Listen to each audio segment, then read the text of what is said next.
Out of Africa, Toastmasters District 84 Conference, November 2010. This conference was held at the World Golf Village Resort in St. Augustine, Florida, November 12th to 14th. Here are some of the happy people at the conference, which began in the ballroom with the banner parade.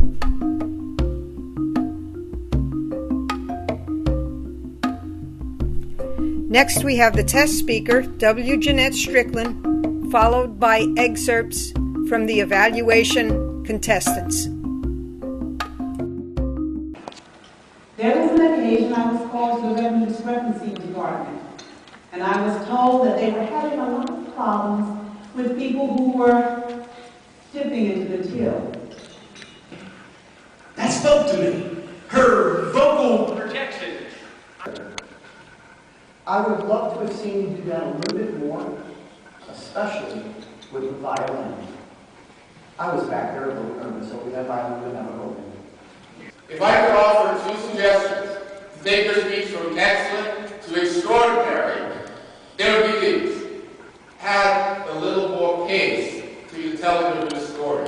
I really like your tonal quality of your voice. It's smooth and relaxing, and I enjoy listening to that.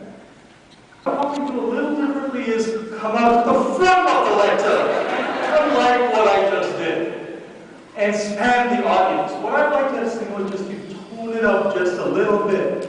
And one of the things that I liked most about your presentation was you got out from behind the lectern. You got out here where everyone could see you. You did an absolutely fabulous job. It was like honey to our ears as you spun your tale and explained how much an old saying has meant to you in your life. That goes from the parts where you talked about the big black cake with the yellow trim or the yellow hem on the inside. The coworker who had the very big eyes when you realized Mr. Bryant had come back. You used humor in all the very appropriate places, particularly. In Toastmasters, they say that the very first impression people get of you is when you're called. And what I noticed was as soon as your name was announced, you popped right up. You were standing right at the stage, a woman on a mission, ready to give a message. The keynote speaker was past International President Jana Barnhill. Experience some greatness along the way. Okay, so we're all on that page. So how do we move to personal greatness? And then after the waiting came the recognition of all of the contestants and awarding trophies to the winners.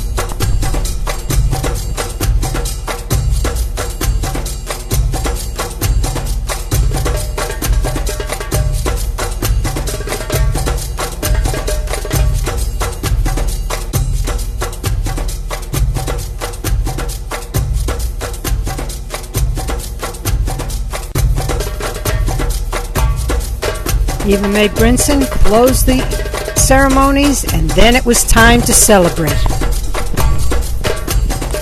Educational workshops were presented by Kevin Lerner, Rebecca Carswell, Bill Wheeland, Paula Suma, Sandy Giroux, Carl Ryder, Mary Carol Holbert, Larry Alario. And how did they go?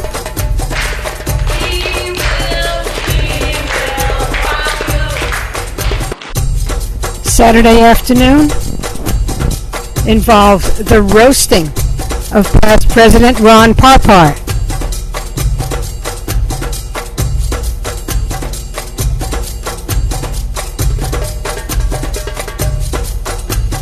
Awards from last year's participants. A stimulating business meeting. The DTM walk followed by the humorous speech contest. Here are excerpts from the speeches. But you know that behind that plastic smile and that not so friendly handshake lies a little beast. Then I heard about a product that says, drop 3 sizes instantly. No diets, no pills, no surgery, no exercise. The elevator doors opened, and there was the last person I knew as I stepped inside. The company's computer geek. The first time I met the computer geek, he was under my desk, playing with my wires, but I felt no spark. Today, I am going to introduce you to a power that has been passed down by the women in my family from generation to generation. I call it mommy power. I had been a youth pastor for 27 years of my life. I worked with teenagers for 27 years. And all that time, people kept telling me, you need to get a real job. You need to get a real job. Quit playing with them kids. And you get to fly one of the aircrafts on base. And if you're at a fighter base like I was, that meant flying in the premier, state-of-the-art fighter jet at the time, which was the F-4 Phantom. Your engagement may have started in Côte d'Ivoire, that's Ivory Coast. Your wedding may be in Cairo, and your reception may be planned on the Nile. You have no idea what you've just gotten yourself into. I went to work and I would get bragging about what a stern father I had become and how I had learned to really stand my ground with that girl. And it's because of the comfort that I feel with you that I'm able to stand before you tonight and make this confession. Bring my addiction out into the open, which I'm told will put me on that road to recovery. The winners were announced, and the celebrations began.